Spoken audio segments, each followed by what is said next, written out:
There was just so much. You're listening to a Mamamia podcast. Mamamia acknowledges the traditional owners of the land we have recorded this podcast on, the Gadigal people of the Eora Nation. We pay our respects to their elders, past and present, and extend that respect to all Aboriginal and Torres Strait Islander cultures.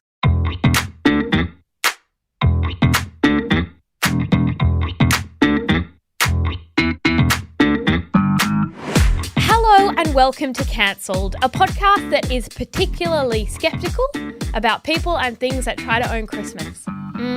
For example, Michael Bublé, Mariah Carey, et al. Because Christmas belongs to all of us. Yes. You can't own it. If anyone owns it, yeah, it's Mariah. It's not Michael. This podcast is not about either of those people. It is about a film. Love Actually is a film, okay? We are resurrecting a cancelled episode from this time last year that you might have missed. Best of. It's a bit of a best of. And I think because we spoke about Hugh Grant, Mr. Hugh Grant, and we thought, how about Love Actually? I mean, he was fantastic in that. Everyone agrees. His single best performance. But is the movie above criticism? Absolutely not. And so we are going to play you this cancelled episode. It's time to look back on one of the most iconic Christmas movies of all time, Love Actually. Seems to me that love is everywhere. Often it's not particularly dignified or newsworthy, but it's always there. My structure is as follows. I'm going to start with some broad problems. Then I'm going to go into each of the couples and go into the problems with their relationships. There are a lot of couples. There are a lot. I left out the porno couple because they just don't get enough. I don't even know their arc. Yeah, I don't really think they've got an arc. Then I've got the redeeming factors, and then we do have charges and sentences. Okay, let's get stuck in. There is a Jezebel article that was published in 2013 that just shits all over Love Actually. Certain things I think are pretty ridiculous. Wait, it came out in 2003? All right, so this is 10 years on. Yep, 10 years on, it's like, actually, it's not the movie you thought it was. And I'm like, yes, it is. It's exactly the movie I thought it was. It says it's the height of privilege that the film opens and closes with the airport because it's like not everyone can go to an airport. Oh, go. And that fuck really yourself. upsets me. No. That makes me, I'm like, I'm not cancelling a film. Because of an airport 'Cause scene. It's real airport footage.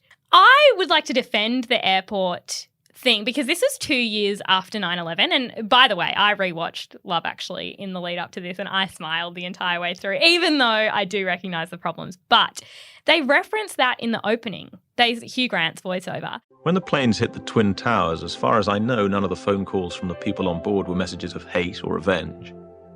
They were all messages of love. And I'm like, oh, stop it. But I keep thinking when I do see those airport montages, it's like somebody getting off a plane and hugging their partner or kids or whatever. I'm like, God, you're smelly after getting off a plane. Apparently when you open the doors of a plane, There's a smell. There's a smell, and it's the smell of humans, and it's yucky. Yeah. However, the Jezebel article does make a few good points.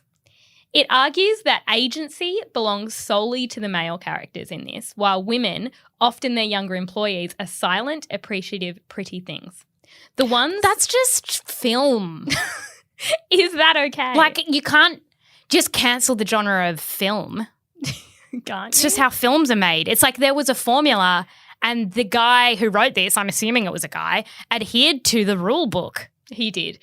The women who have any cares or responsibilities beyond pleasing men seem to get punished, missing out on love and having to listen to Joni Mitchell alone. Well, And I crying. mean, that's also life, isn't it? The movie is very heteronormative. There are 9 stories, all straight. Same-sex romance is gently mocked. At the wedding, one of the first scenes, Peter, the groom, says to his best man, Mark, Do you admit the Brazilian prostitutes were a mistake? I do. And it would have been much better if they'd not turned out to be men. That is true. So I'm going to defend this. You're absolutely right. There should have been same-sex couples. It's also incredibly white. There are 100 things that we can look back on with our lens of today.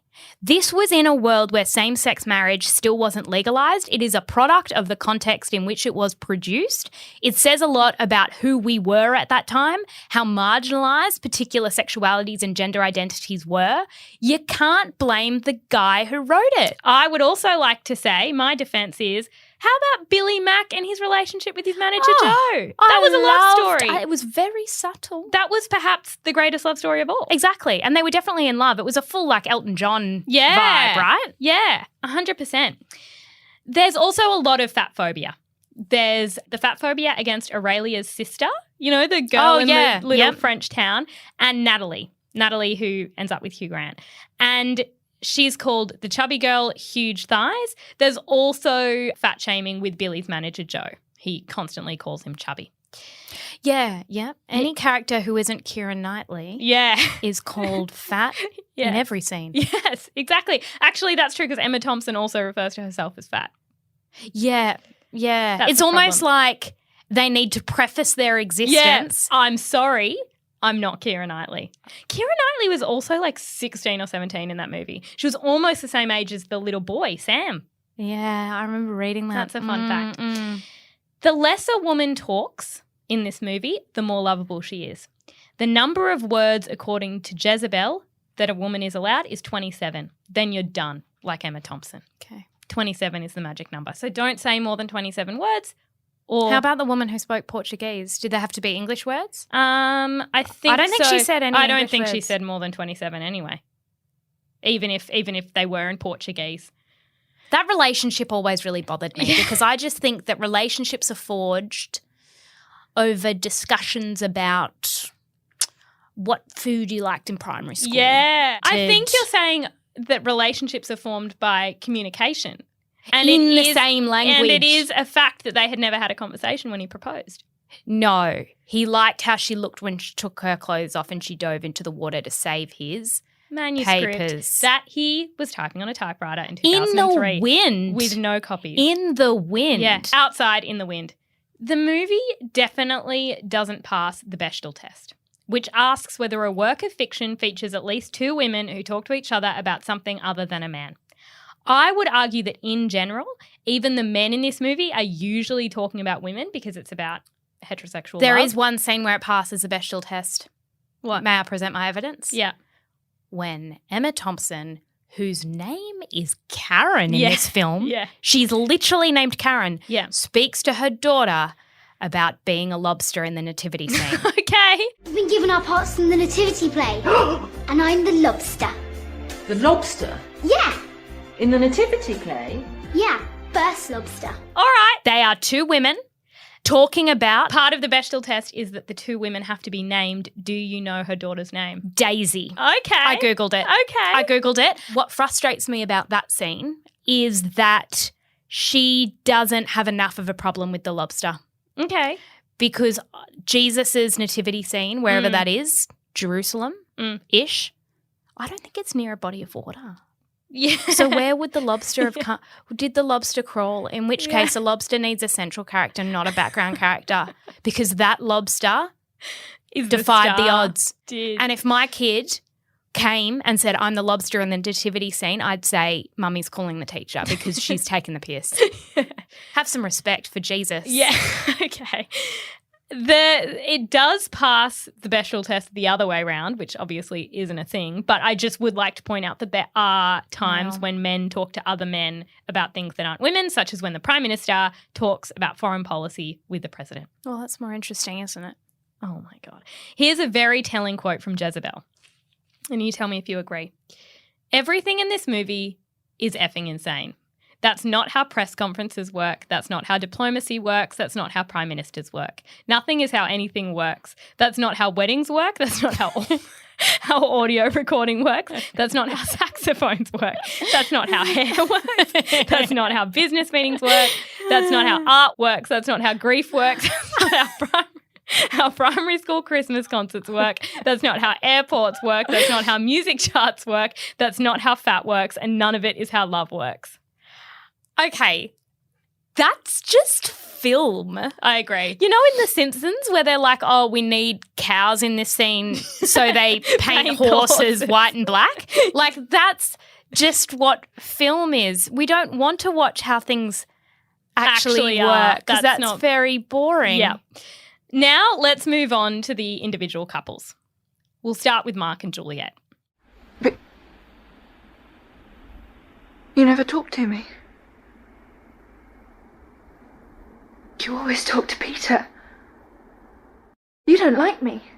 Mark is played by Andrew Lincoln and Juliet is Keira Knightley. In the opening few minutes, we learn that Mark has hired unwelcome sex workers for his friend's Bucks night. And while that's problematic, I think that seems pretty standard. I'm going to let that go. But he does develop into a full-on creep. He's secretly in love with his best friend's fiancée, and when he films at their wedding, he only films her. I love it. I love it. Which would actually be really creepy and weird, and she'd have every right to be like, sir, no. I love it. He also doesn't know her. He doesn't speak to her.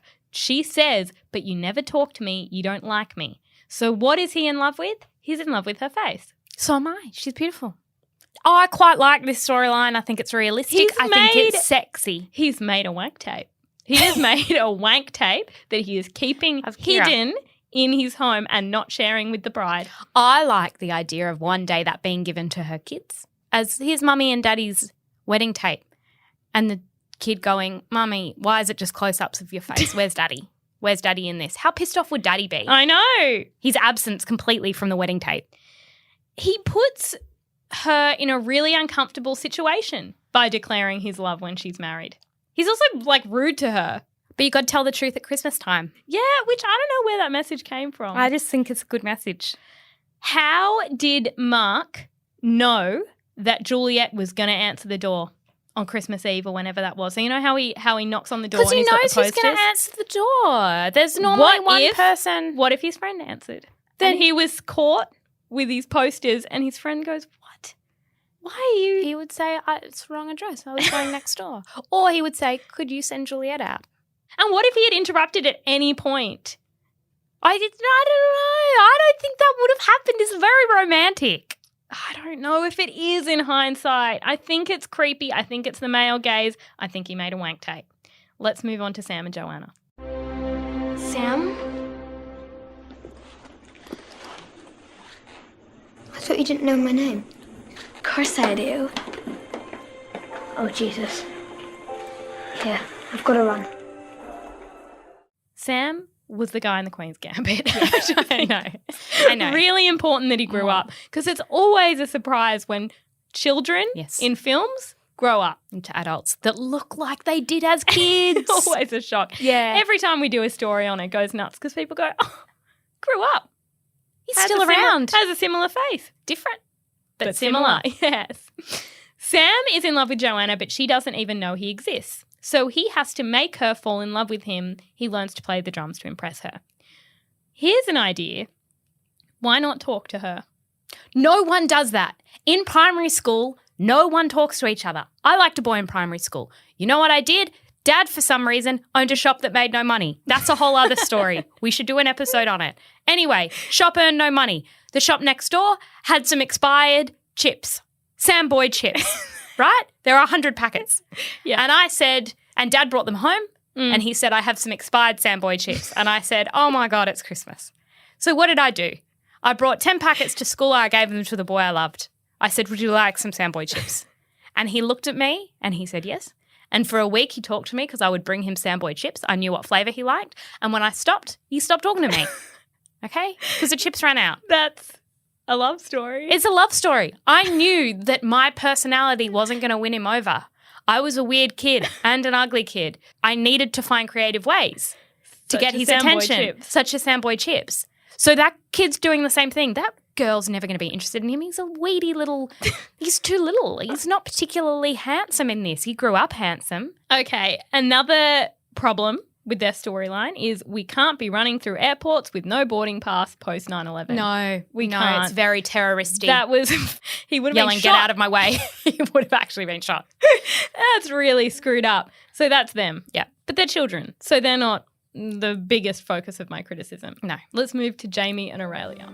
Eu vim aqui para te pedir para casar comigo. Jamie is cheated on by his wife. Quite sad. And so he goes to France to write his book. I think about that scene all the time. Every time I come home from work earlier than I should, I think I will find my partner in bed with a colleague. Yeah. I don't know. I think about that often. So he goes to France to write his book, and this is how I always picture myself writing a book. that I'll be in a cabin in France with a lake. In the wind. And there'll be no technology. I'll just have like black coffee and I will have a servant. Yeah. She's kind of positioned as like a housekeeper. Yeah. But she's a servant. It's very much. It's a slave. Yeah. She's a slave. So we go to France, we get find a ourselves slave. a slave and we say, make me some coffee, dive into the water and retrieve my wet manuscript. And then I'll marry you. And then I'll marry you. It's very much the fact that he gets to France, an older woman comes to the door and delivers him a woman and goes, here you go. Yeah. Here's one for you. Yeah. She has a group of slaves sitting at home and she says, you can have this slave. Yeah. So she's like the housekeeper. She speaks no English. Part of a child trafficking ring. I mean, know. There's a backstory. I know. Apparently they fall in love even though they can't speak to each other. He shows up at Christmas to propose to her, and I just need to reiterate they know nothing about each other. He gets a woman without having to speak to her. What kind of message does that send anybody about love? Colin Firth then asks Aurelia's dad for her hand in marriage, and Aurelia's dad thinks he's referring to her sister. But of course not. Her sister is fat. Yeah. So it's like, oh, that's a funny is that? Plot twist. Like, imagine if somebody wanted to marry the one who isn't stick thin. That's just a big Classic. old silly joke. Great comedy. Pause for laughter. Yes. Miss Dunkin' Donuts. No one wants to marry you, Miss Dunkin' Donuts. Give me the skinny one. Cool. Aurelia's sister yells to the people in the neighbourhood, Father is about to sell Aurelia as a slave to this English man. No, he already owns her as a slave. She's not wrong. She's spot on. Can somebody listen to that, sister? But why would he buy her as a slave when he already got her for free? Yeah, true. Like, no one's going to be like, hey, can I pay for my slave now? Like, he wants to marry his slave. Yeah. Like, let's be clear. He already owns her, so yeah. My defense against this, though, is I would also say yes if Colin Firth proposed without ever meeting him or ever having a conversation the same with him. language. So Aurelia, hard relate. People are more likable when you haven't spoken to them yet. Yeah. Like, I love people the most. Mysterious. She's mysterious. Like, I love my partner, but I found him a lot more exciting when I didn't know all these stories. Yeah. We laid in bed the other night and he said to me, tell me a secret. And I was silent for so long that we fell asleep. And that's the sadness of long-term relationships, really is. Which is why everyone wants a Colin Firth and Aurelia relationship where you can never share a story. So you always wonder. You go, you know how sometimes you look at them and you're like, I wonder what your hobbies are. Yeah. Like, he's just sitting there going, she's a ballerina. Yeah. She's an Olympic gymnast. He can't know for sure. No. They can't communicate. Jamie says, Aurelia, tell me a secret. And she says, I have 3 sisters. And he's like, I didn't know that. Because we know nothing about each other. Because we've never met.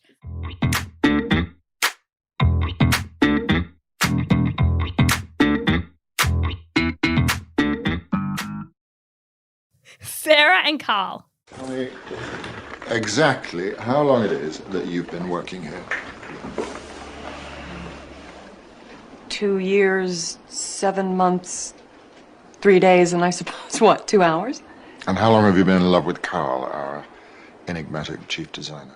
Sarah is in love with Carl and her boss, Harry, is like, can you just tell him already? Which seems quite inappropriate for the workplace. Can you imagine if Mia took you aside? Well, you know what? Probably has happened in this workplace. Okay, wait. Sarah is the one, Laura Linney, who wears a horrific hat to the wedding. There's a picture on Twitter that's like, can we all just reflect? And this is a cancelable offence. Yeah. Let's just look at what Sarah wore to that wedding because it's a woolen cap and a woolen jumper and it's just very underdressed for a ceremony. She only wears wool, which is signalling to everybody, I'm a woman who won't get a happy ending because I am a carer for somebody else. It's foreshadowing. We've talked about it before. Yeah. A woman who wears wool is destined to aloneness, sadness, and she's not entitled to love until she does wear a tighter dress and some heels. Speaking of cancelable offences, Keira Knightley's wedding dress looks like a cardigan. And it's not nice. It's got kind of like fluff on it. She looks beautiful because she's Keira Knightley. Do you remember that scene where she's got her little hat on? Beret. It's horrible. It's a beret. Have you read why she was wearing that? I was reading like her facts about Love Actually. She had a big pimple on the middle of her head and so she had to wear that hat and all the comments are like, pimple would have aged better because of that hat. It is so 2003. In fact, it was very 1999. It really... So it was over by the time she put it on. Yeah. So she's with the hot guy. They don't talk either. Can he speak English? Yes. Carl. He's beautiful. He's beautiful but doesn't speak. No, they don't really speak. But you know what? I actually have a little bit more respect for this relationship because although we don't see them speak, they have been colleagues for, she says it, like 2 years, 6 months. They have been colleagues, and I believe you could genuinely fall in love with someone you had worked with who looked like long. that. He's a very graphic designer. Maybe his work is very That's hot. good. Graphic designer hot. Yeah. But her phone keeps ringing.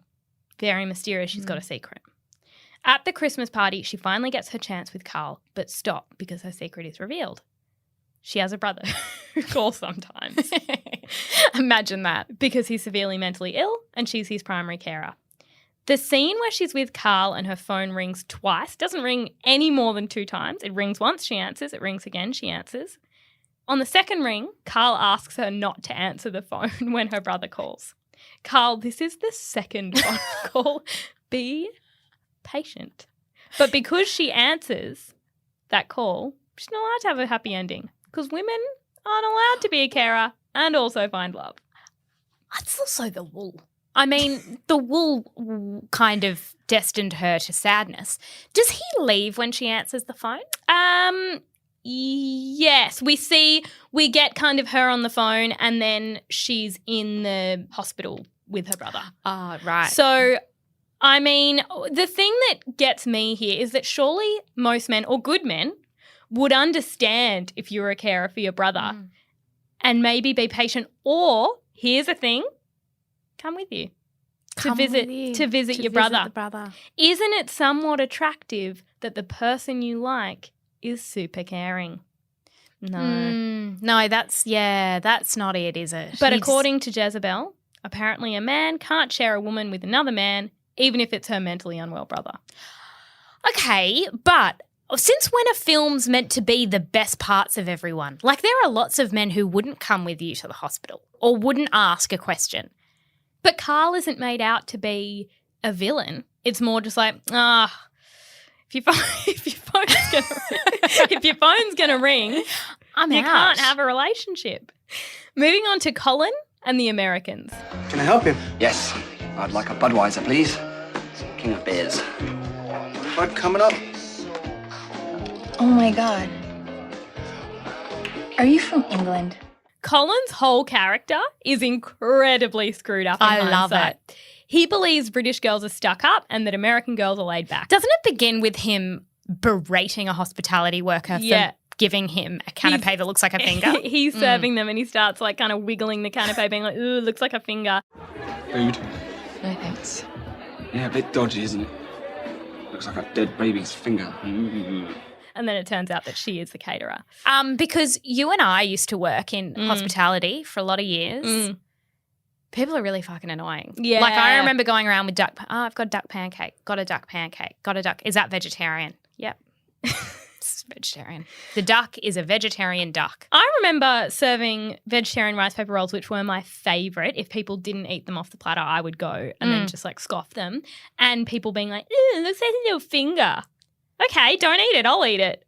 Just shut up. Rude. It's very, very rude. It's really rude. So I do have sympathy for Colin in this situation. However, he does say, any bar anywhere in America contains 10 girls more beautiful and more likely to have sex with me than the whole of the United Kingdom. How do you think British women felt hearing that? I like believing that, though. I've always said that. I'm like, I'd be a hit in Bolivia. Yeah. Like, I think, get me into a little Russian town. See, mine is Ireland. Yeah, and I've got no evidence. No. But it's a good way to get through the day. Like, I'd be hot in Ireland. I'm not hot here. Yeah. God, no. I've had friends who say that. They're like, I went to Japan, people were really into me. And I'm like, I feel like that country exists for me. I just haven't found it. Yeah. Okay, that's fair. Colin just has that. However, he does seem to think that British women are stuck up. But it's like, sir, you're just insulting them all over the place. Maybe that's why they seem rude. I find when people look at me and go, you're ugly. Yeah. It really turns me off. Yeah. So I think this isn't right. Yeah, he wasn't really doing himself any favors. Then he goes to America and the girls just materialize, obviously. And they want to have sex with him. He brings one home with him and also has an extra one for his friend, like they're literal objects. It's like, that. I've got one. I also brought one in my carry-on luggage. Wasn't it Denise Richards? Yeah. I will say, though, the defense against this is it's a joke.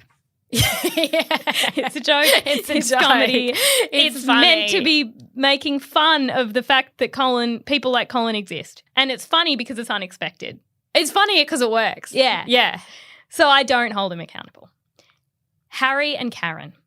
Tell me, if you were in my position, what would you do? What position is that? Imagine your husband bought a gold necklace and come Christmas gave it to somebody else. Karen. I mean, would you wait around? Alan Rickman's character, Harry, is pursued by his secretary, Mia. Even though she is doing the pursuing, the power dynamics are a bit screwed up because he is her boss and she calls him sir. Did you find it hard to watch this when you were like, Harry, aren't you teaching the dark arts? Like, yeah, I know. I was like, that's Snape. It's like you're Snape. You're Snape. So, but obviously, like, his family can't know he's Snape. Yes. So I'm like, So he's going into a normal office. workplace, even though he is at Hogwarts other times. Yeah. And so he's going there, he's doing his work, and then he's coming back and moonlighting. He must be exhausted. As a muggle. I know. Mia is literally touching her vagina and licking everything. She's far too sexual. She's like, anything for you. And it's like, you are a caricature of a woman. You are not. She's not a caricature of a woman. She's a caricature of a slut. Okay, very true. That's the idea. It's just like, here's a one-dimensional slut to tempt Snape. She's wearing devil horns. Because she's evil and a temptress. We're made to think Emma Thompson, who wears Karen, wool. who wears wool, Which is shorthand for ugly. yes, and unlovable, is dowdy and old and fat. She calls herself fat. And this is the thing. You go, Emma Thompson isn't a fat woman. If she were a fat woman, that doesn't make it better. It might even make it worse. I know. So I'm like, I don't know. Firstly, I guess we just shouldn't be talking about fat in a derogatory way constantly. I know. Could It's probably not help. helpful. But Not there's helpful. like, what, a size 10 woman being like, I'm so fat and ugly. And it's like, I think you're quite beautiful. I know. She's the only one in the end montage who is sad. She's crying and it's the most heartbreaking scene of the entire film. And it does seem like she is punished for speaking more than 27 words and having a sense of humour and having friends and a brother. Like, she has a life outside of her marriage, and that's incredibly deserving of punishment. I don't know if she's punished for saying words or if she's punished for being fat. Another problem is that at Christmas, Harry gives her the Joni Mitchell CD. And it's like she definitely already had that Joni Mitchell would have CD had because she it. loves Joni Mitchell. She would have had it. That and really it's angers not going to me. be a lot of years until you ain't got nothing to put that CD in. But I'm torn because this is really, really sad, but it happens. And people say that that's like one of the most powerful scenes they've seen because it really shows this woman who sacrifices so much for her kids and is selfless, and the man who runs off and she's crying but trying to keep it in for the kids, and people are like, that's what love is. I love it. Then there's finally David, the Prime Minister, and Natalie. Dear Sir, dear David, Merry Christmas and I hope you have a very happy New Year. I'm very sorry about the thing that happened. It was a very odd moment and I feel like a prize idiot. Particularly because if you can't say it at Christmas, when can you, eh? I'm actually yours, with love. Your Natalie. David falls in love with Natalie the moment he lays eyes on her. They haven't spoken.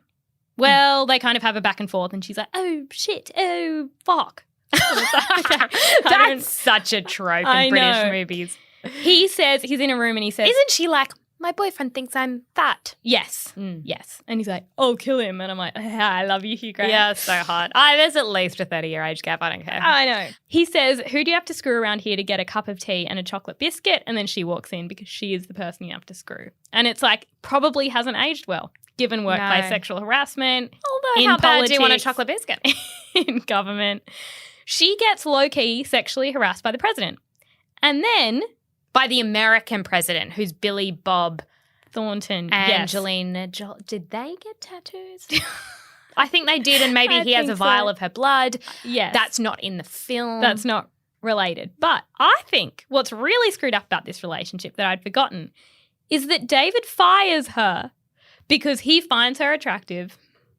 Cool. That's great for women's career prospects. I mean, that's just where Me Too led us, isn't it? I know. You either get fired for being hot or harassed. They are the only two positions for women in the world. Then there's this exchange when he's talking about firing Natalie. You know Natalie, who works here? The chubby girl? Would we call her chubby? I think there's a pretty sizable ass there, yes, sir. Huge thighs. We are being gaslighted as the audience. Because it's like referring to a character being like, oh, you mean the blonde one? And Hugh Grant's like, oh, my God, I'm so sorry. There's been a mix-up. No, the brunette one. And the person's like, she's blonde. But as the audience, we're like, we don't get it because she's brunette. It's like the Emperor's New Clothes. Like it's actually a very confusing device. I thought it was meant to be a joke because she wasn't big. But then I'm like, even if that was the joke, that's not particularly funny. And then I've spoken to people since who are like, oh, no, she was meant to be big. And I'm like, what? I don't get it. It's very strange. I'm moving on, however, to redemption. These are the redemptive factors that we do need to take into account before we move on to charges and sentences. This is essentially the defense. It's a movie. So true. It's fiction. And fiction is meant to be a lie that reveals some truth. The truth, for example, is every school has a majority of students who dress as lobsters at the school play and then one kid who's actually ridiculously talented. Yeah. At the talent quest. Yeah. And whose mum is like, no, my child's a prodigy. And you're like, congrats. Yes, and you know another truth that is revealed is that not everyone can have a key role in the nativity scene because there's only, 3 wise men, Exactly. Jesus in a manger. You got to marry a Joseph, and at some point you need an alien. You need to fill it and go, you're a tree. Another truth it reveals is that you can find better love than you ever imagined after heartbreak, even if it's with somebody with whom you do not share a common language. That's okay. Also, that sometimes you meet the love of your life in the strangest of places, like a porno. You know, like there's truths. Yeah. Are they all truths? No. Are they universal to all of us? No. The other redeeming factor, the airport scenes, as we said at the beginning, gets me every time. Gets me more now, given that aged well, the airport scenes. Hugh Grant as Prime Minister. I would vote for Hugh Grant as Prime Minister in a heartbeat. He's really rogue on Twitter. Like he's got a lot of opinions. Yeah. He's very go environment. He's very, I hate Boris. I'm here for it. Me too. Then the final redemptive factor for me is the wedding scene with the song. Is it all you need is love? Yeah, and the people just pop up.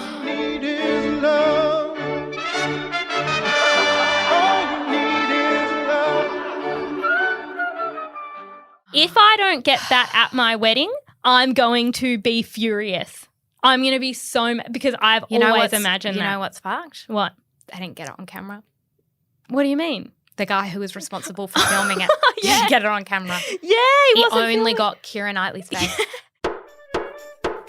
Charges and sentences. Okay, my first charge. You can't fall in love with someone when you haven't had a conversation. Okay. That's a rule in a court of law. Yeah. Language barriers are fine, but you need to communicate in some way about something. Like favourite foods, least favourite foods, so on. Yeah. You must know these things in order to make love happen. Okay. Yeah. Okay? Otherwise, it's not love. It's infatuation. Or interest. The movie isn't called Infatuation, actually. It's not. It's Oh called Love, my Actually. God, you should write that article. Yeah. So good. That can be your final line. Yeah. My sentence. Relationships are forged over food poisoning in Bali. Okay. That's not my decision. It's just a fact. Okay. A legal fact. Yeah. You need to get food poisoning together before you marry. Okay. Before you marry your slave, Yeah. you need to go to Bali and to a 3-star resort. Not 5, No. 3. I need you to get some street food. Yeah. Okay? Meat. An egg. Okay? A meaty, eggy dish. On an island. On an island. You're not allowed to know what it is. And you know what you should do after you get your meaty, eggy dish? Wash it down with some tap water. 3 litres. And then I need you to go back to your 3-star resort. Where you're sharing a bathroom. Oh, 1 bathroom. Walls are paper thin. The walls don't even go right up to the ceiling. No. There's a waft. And I need you to get food poisoning out of 2 or more orifices. 4 between you. Yeah. And then I need you And to share. see if it is love, actually. Or just infatuation. Yes. She will be swearing in Portuguese. I remember. He will be saying, oh, fuck. Oh, shit. I remember getting so sick in Thailand. I don't think I've ever told anyone this. Getting so sick in Thailand, and Rory was looking after me, and I vomited. And as I vomited, I farted. And I was like, if he still loves me after this, it's meant to be. And that was about 7 years ago. Exactly. And so really I don't think you nice. can propose until there's been a shared food poisoning moment in a Balinese 3-star resort. Okay, I have but one charge and sentence. Okay. Because it sums it all up. But I would like to preface this by saying this idea is copyrighted to me. Oh. I don't know anything about law, so I haven't filed anything, but just FYI. Is this a precedent? Shut up. Okay. Charge. Being pretty screwed up about women. Sentence. Love Actually 2, Feminist Edition. Okay. It's everything reversed for women. Hear me out. I want a beautiful lesbian love story. I want the entire Hemsworth family because they've all got to be connected. You know how everybody knows each other. And just lots of scenes of them being sexy. I want to ogle at Timothée Chalamet without having to hear him Is the speak. word ogle or oogle? Ogle. Okay. Okay. All right. I don't want to have to hear him speak. He gets 27 words because the rest is about his face and his body. I want Leonardo DiCaprio to be rejected for having too much to say and not staying in his lane. And for being fat. Yes. I want just a few Running joke. Pudgy. Yeah. Oh, my last girlfriend dumped me because I was fat. That's weird because you're not. But yeah, we're just going to accept that blindly. I legit should write this. Yeah. And just cast all the beautiful people that I personally love and have the relationships that I want. That's a good idea. I like that. Okay, my final charge and sentence. Charge. Making the only characterization that Karen has outside her relationship with Snape a brief conversation with her daughter about being a lobster for the nativity scene and not being direct enough about that being an issue and an embarrassment on the family name. Okay. Okay, my sentence. Karen needs a rebrand. Okay. She needs to leave Well, she Snape. can do that in my sequel. Yes. So I've actually put a plot point here for your sequel. Okay, yep. There is a character. When I looked up the characters, there was one I didn't recognise, and I went, she looks like her and Karen could have a little love affair. Who was it? Her name is Mrs. Jean Anderson. She's the mother of Joanna. Okay. Yes. Yes. At She the airport. seems fun. She seems single. Yeah. Because even at the airport, I'm pretty sure she's on her own. Yeah. I can't remember the dad. No. If he's there. So I think she's single. And interestingly, Karen is also a parent at the school. Oh, so they my meet gosh, at yes. a trivia night. Yep. And I reckon Claudia Schiffer dumps Liam Neeson and he's like, I'm here to just be single with these ladies. Do you know what I mean? Yeah. No, but maybe the three of them are together then. Because I want a lesbian love affair. Oh. Is what I'm getting at. I thought they were just friends. Sorry, I misread. No. Sorry, that was very weird. Yeah. No. Great. I'm glad we've agreed on what the biggest sentence should be. Yeah. Get to writing. Thank you so much for joining us for this episode of Cancelled. And if you love what we do here at Cancelled, please leave us a review. The executive producer of Cancelled is Talissa Bazaz with audio editing by Leah Porges, and we'll be back next week. Bye. Bye. Mamamia's purpose is to make the world a better place for women and girls. We do that by creating podcasts, stories, videos, and events that share unique women's voices you won't hear anywhere else. Subscribe here to help Mamamia to continue living out our purpose.